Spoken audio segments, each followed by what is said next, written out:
Oh no, what the hell? That's not good. Oh no. No, I never put the gyroscopes back on. Officer's Log 17. Stardate 02-04-2081. We experienced some minor setbacks and technical difficulties last time regarding laser antennas, but rest assured, the expedition is back on track.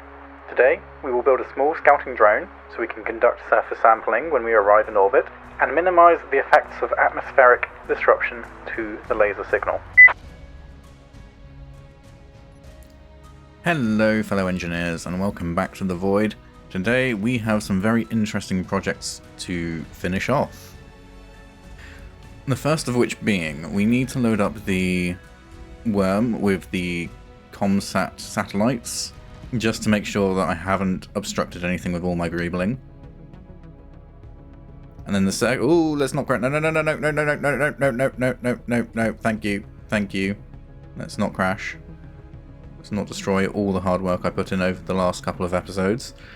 So once we've got the satellites hooked up, we need to build some kind of surveying drone, which we can attach to the top connector. And once that's been built, we can configure all of the laser antennas. We can move Sputnik into place, connect the worm to Sputnik. Ooh, is that a good idea? No. We will configure all the antennas separately, I think, so that we have no risk of breaking the connection as we deploy and move the satellites around into position. Either way, we've got a lot of wrapping up to do, and hopefully by the end of this episode we can have this ship in orbit around that planet. That's the idea. Let's... I didn't think this through. I'm not sure the best way to get these connected. I can't lie. I'm going to empty this ship. First and foremost, make it as light as possible. Or... you know what? We'll use the Mark II. The Mark II is more maneuverable. And I think we're going to want maneuverability for what we're about to do. Let's make sure this is completely empty. Let's just go deposit all items, thank you. Lift off the deck. I forgot how much nicer this ship is. There's a reason I built it, and yet I've always been using the Mark I. Okay, let's get our dampeners relative to the worm. So I do kind of want to do this in open space. Let's remote access the worm's controls. We can just push ourselves forwards. Now the thing to keep in mind is the moment we are away from the base, we won't be able to have this kind of view. Which does make me slightly concerned. Okay, let's bring COMSAT 2. Let's bring that one over first.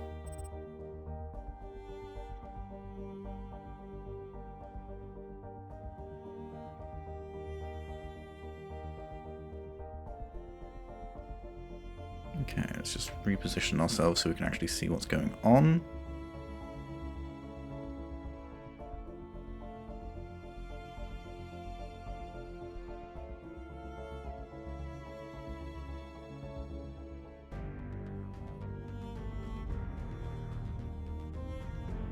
Okay, the alignment's pretty good. I'm just concerned about how close we are to these nacelle bits. I didn't think through the logistics of actually getting this hooked up.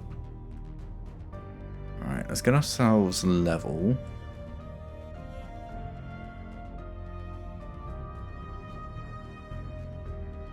There we go, it's lined up. It's lined up. And we're merged. Okay. Let's see what this has done for us. Let's quickly grab a bite to eat. Okay, so it merges fine. There's no conflicts. Are we far enough away from the thrusters? Oh yeah, we don't even get anywhere close to the thrusters. Look at that. The first satellite has been connected. I'm going to go through and hook up the other satellites, and then we'll try and design the actual survey craft.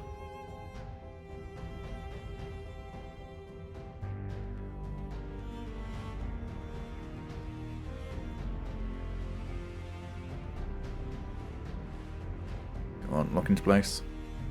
There we go. Look at that. And we're connected. 2 satellites hooked up, ready to go. So now we just need to do the final 2.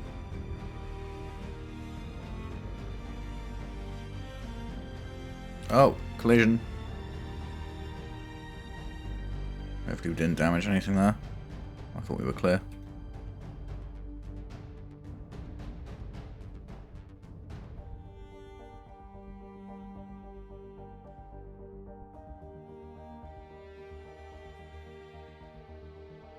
And it locked. Nice. So that is SATCOM 3 locked into position.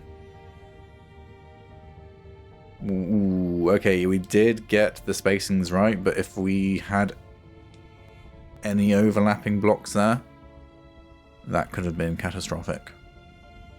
And last but not least, the final COMSAT satellite.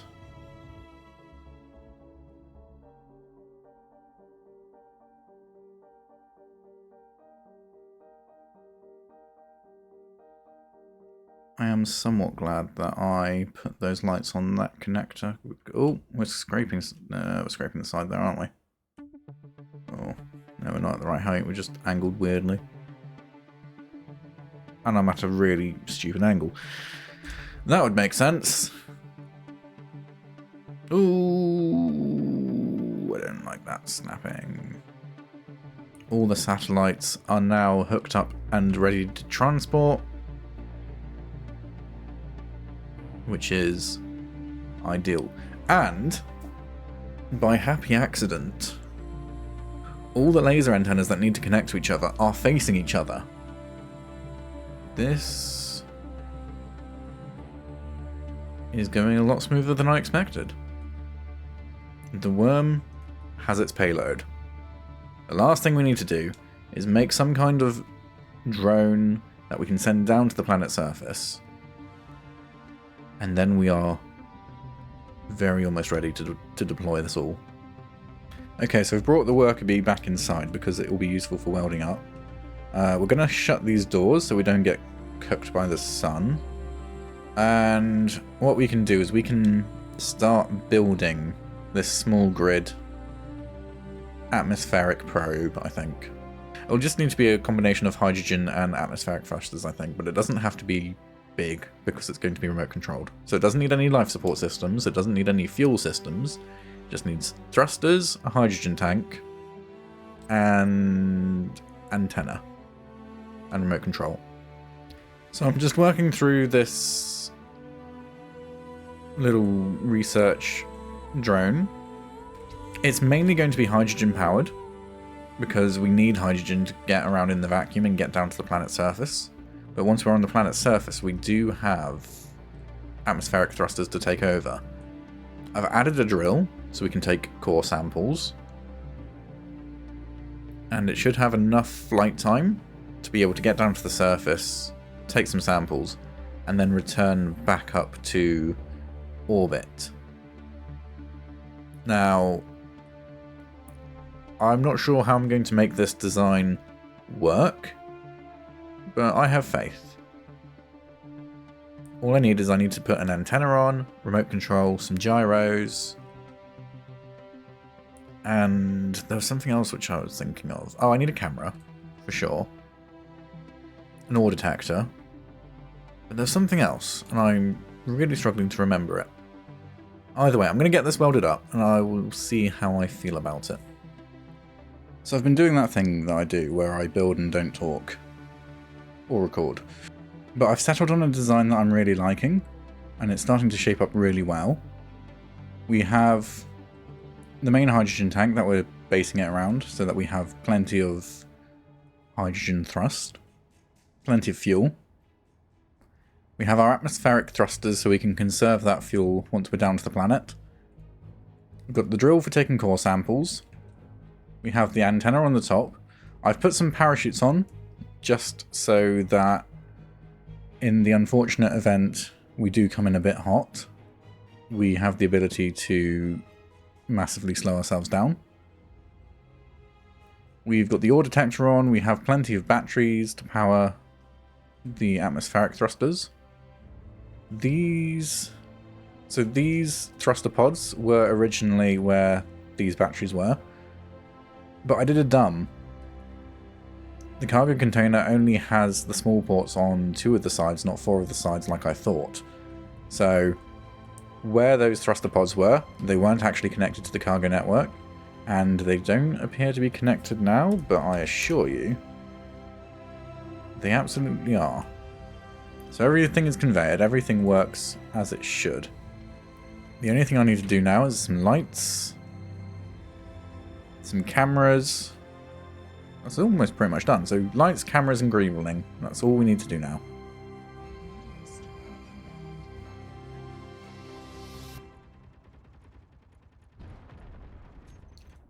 Oh no, what the hell? That's not good. So,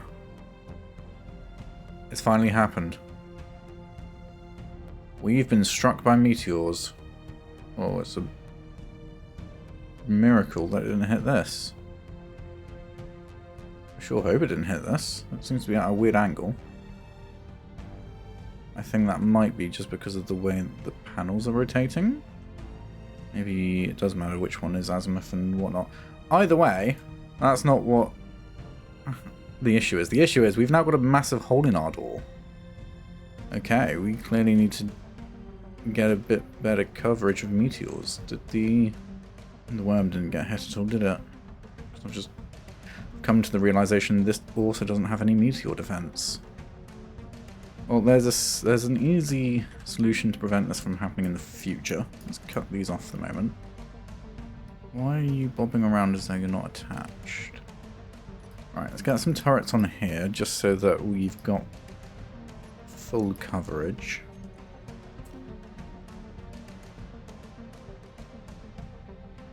Okay, turrets are connected. That should help prevent things like that in the future. Oh. Solar radiation. Let's just not deal with that.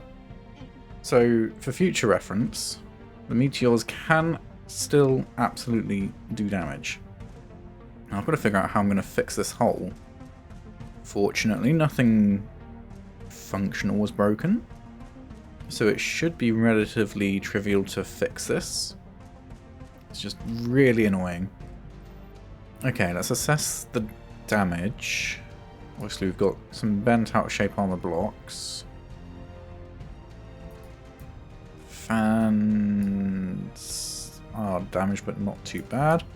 Conveyor network is fine.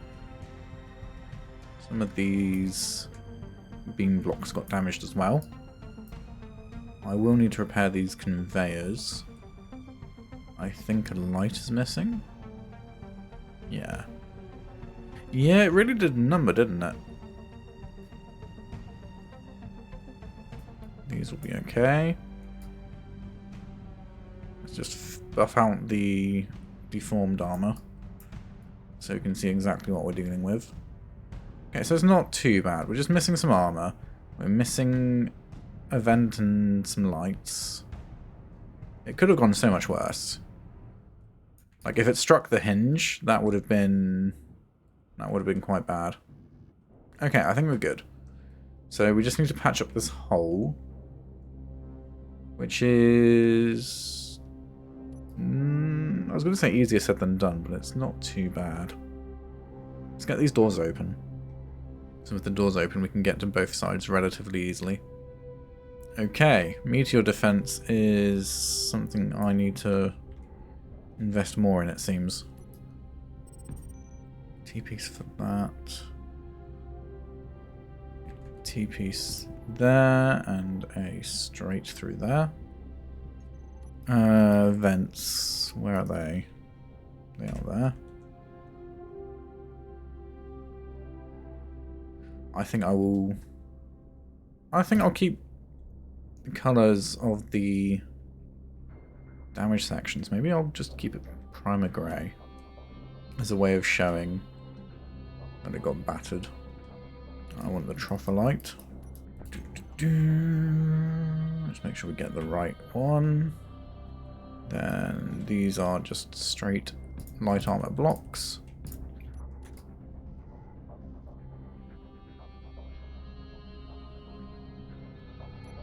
I want that grey. Let's make it a slightly darker grey so it stands out a bit more from the white. These ones are just nice slopes. And these are those slopes there. Man, I hate having to repair things because it means I have to try and remember how I did them originally. Right, and on this side we have... That's going to be a straight armor block.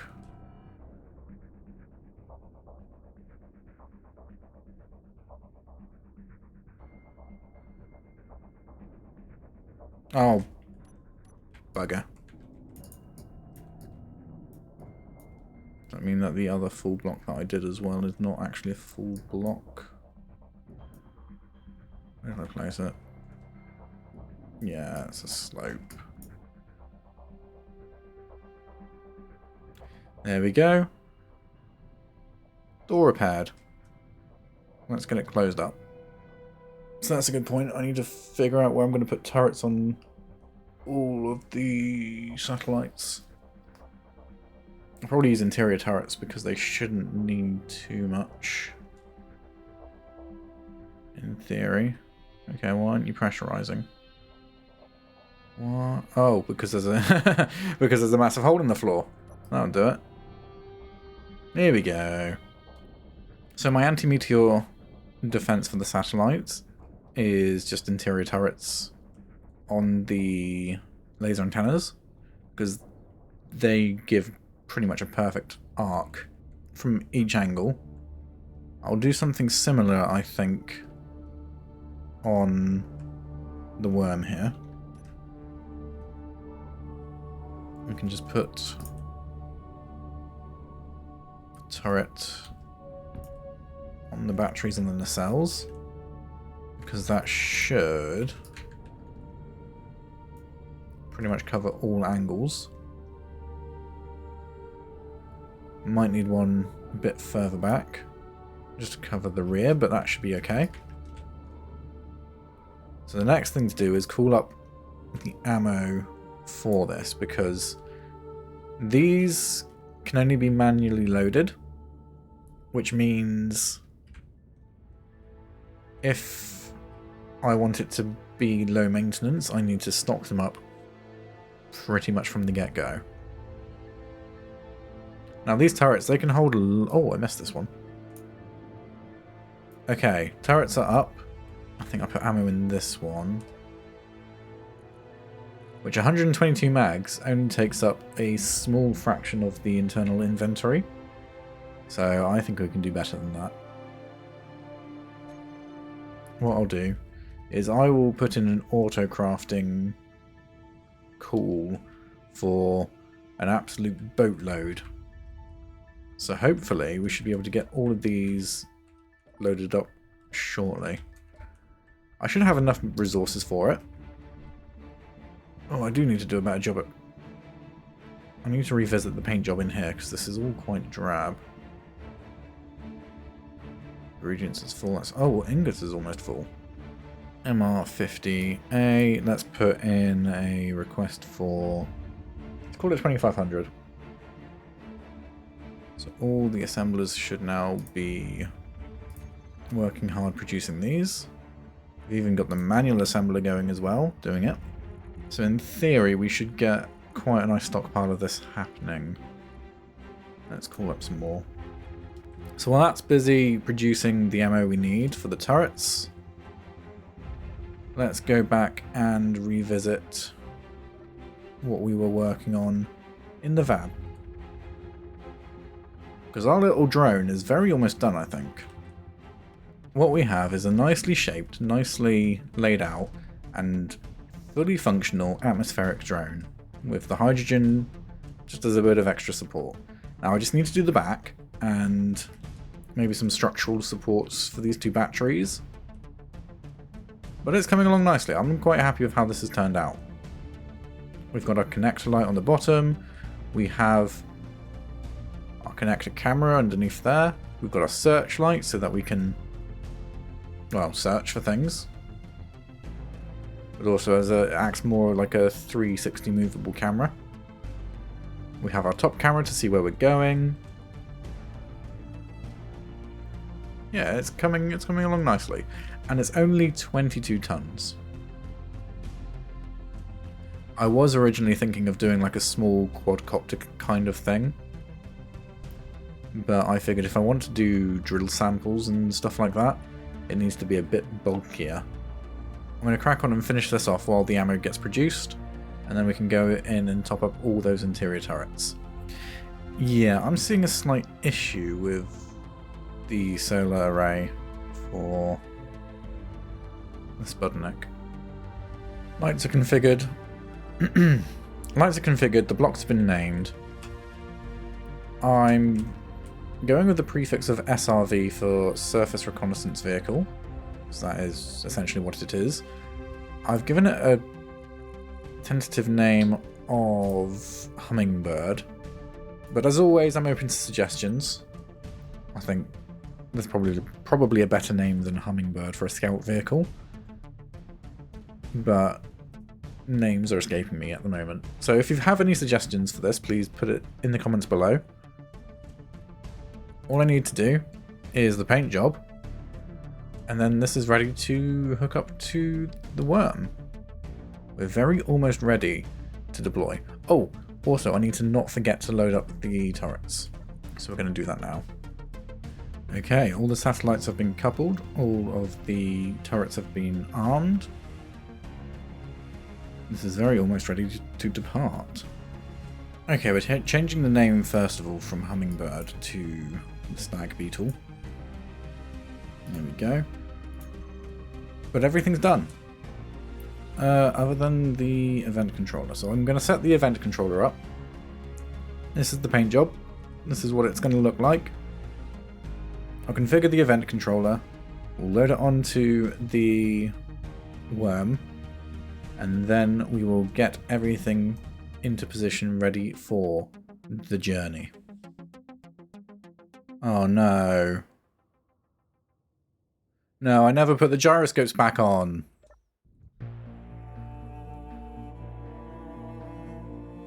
I knew I was missing something.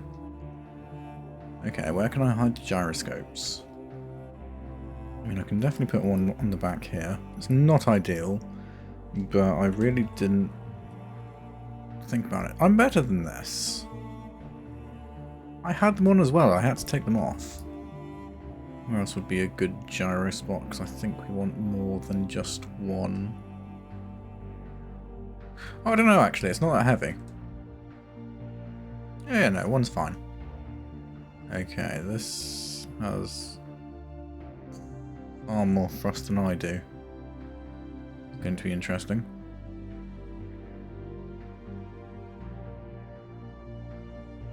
What I need to do is I need to maneuver it, and then maneuver the worker bee to match. Oh, you know what? I've got cameras for this, don't I?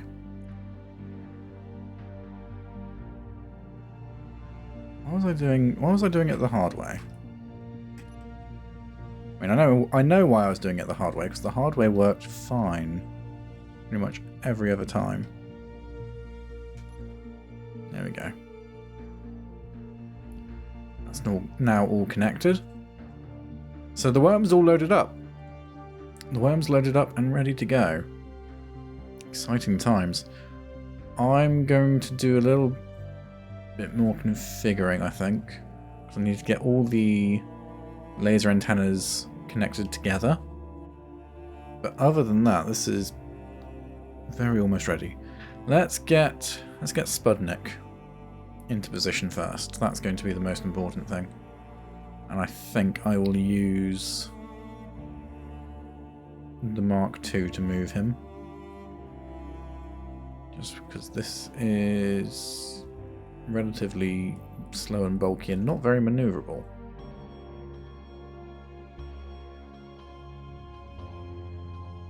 Okay, let's remote into Sputnik. Let's rotate him back around. Thrown off course a little bit. Ooh. Thrown off course a little bit by the solar panels being weird, but we can fix that in the future. We can add onto the hotbar gyroscope override and set the overrides to 0. Let's just make sure the gyro is, yeah, overrides to 0, so that will keep it stable. Oh, need to remember orientation. Let's raise Sputnik up high above the asteroid.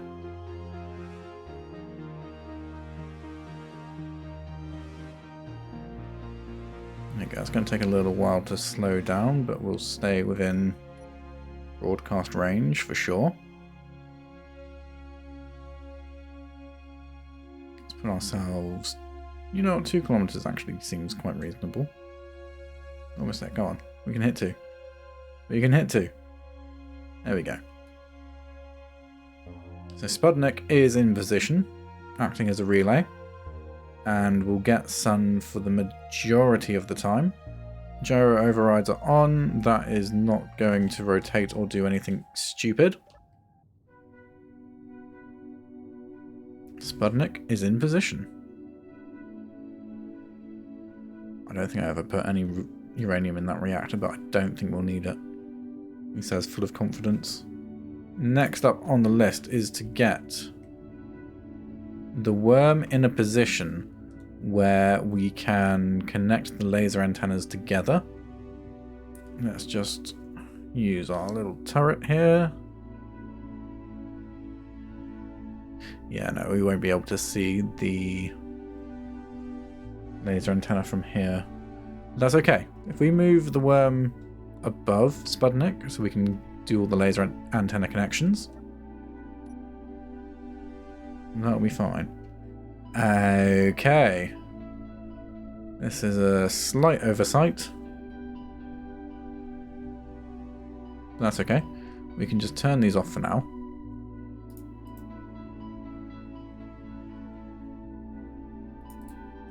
We just need to make sure we remember to turn them on when we deploy them. Right. We are almost ready to deploy the worm. Let's remote in. I've done a bit more configuring. I had to turn a few of the ion engines off just because they were at risk of cooking the panels. But here we are. Ready to deploy. All the gyros are working. It's currently 3 million tons, which may be a bit much for the jump drives, but we will see. Let's go.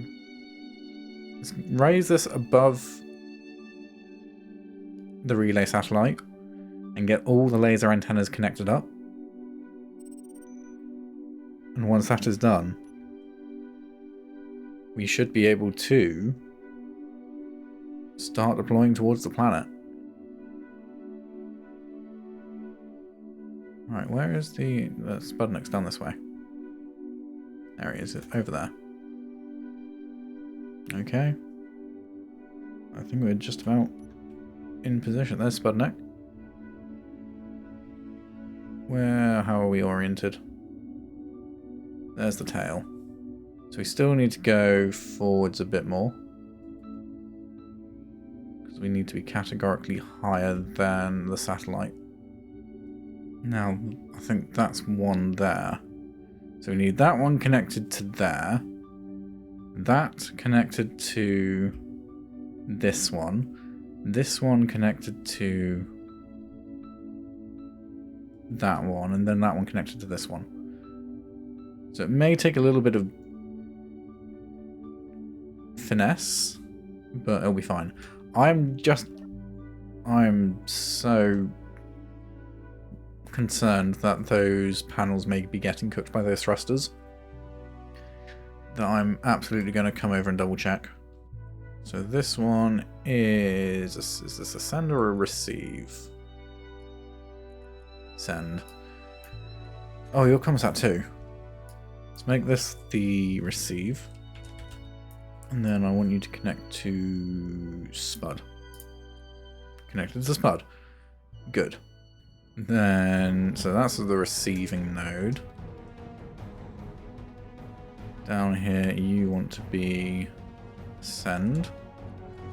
And I want you to connect to whichever one this one is. So if this is going, that's fine. This is COMSAT 2 and this is receive. Just the number was wrong, which is fine. So let's have you connect to that one. But the names haven't updated, have they? Which one is it? You're not. We will do it the old-fashioned way of the coordinates. There we go. These two are now connected. Or they're supposed to be. You're facing the wrong way. But no, you're connected. Okay. Interesting. So now I need to do this 1, 2, 3, which is over there. This one might be the one which may not work out so well. Oh no, they can see each other. I just need to wait for my radiation to go down. Okay, then we just need to go through to the one down here. This one should then be ascend. So then the other COMSAT 4 one will be ascend, which will send to this one down here. Which can it see? Oh, it can! Brilliant. We can have all of them connected. The one issue I am going to have is that Sputnik's over there. Again, you're looking the wrong way. No matter. The main issue I'm going to have is because this is near the front, I can see the other panels may be blocking the line of sight to Sputnik, and I really don't want that to happen. There's no way to make a backup connection either. Now, the other way I was thinking of doing things was to have the rearmost laser antenna be the one that connects to Sputnik, and then when we get to the point of deploying the panels, move that out into open space, connect that one to Sputnik, and then this to that, and do it sequentially that way. And my fear with doing it that way is there is entirely a possibility that the connection doesn't succeed. And if the connection breaks when you're trying to make the next connection, that's it, we've lost it. We've lost the entire expedition. So I'm a little bit concerned. I think doing it the way that we have should work out fine, because as long as line of sight doesn't get broken, all the satellites are connected to each other in the ways that they're supposed to be. And the line of sight shouldn't get broken by anything, I don't think. Of course, 3 receive isn't showing up. So let's copy you. Paste you into this one. We'll connect them manually.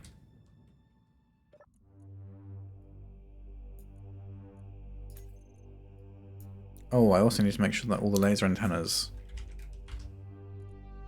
ranges are set to infinite. Okay, laser 3 receive. No line of sight.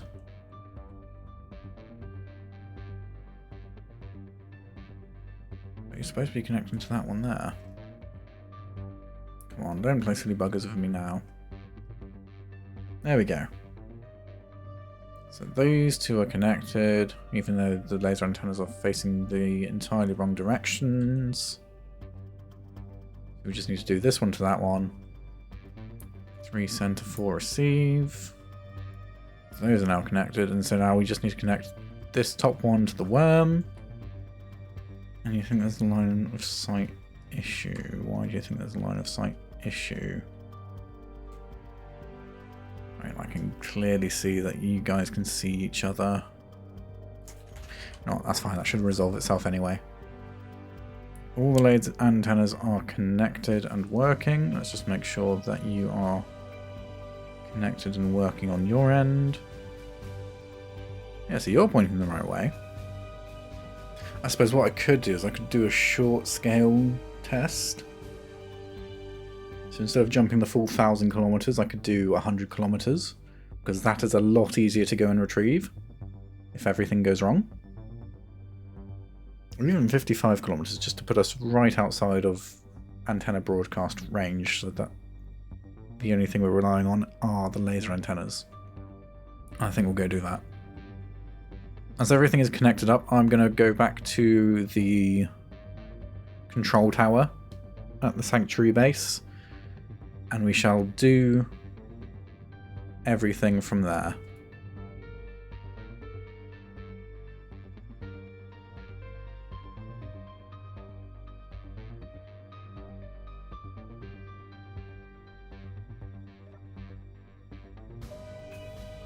Well, that's all we have time for today, I'm afraid. But thank you all for watching, I very much appreciate it. Please leave a comment down below for a better name suggestion than the Stag Beetle. And we shall see you in next week's episode, where we will begin our journey towards the planet. This is Fiery Shadows of the UPML, signing off.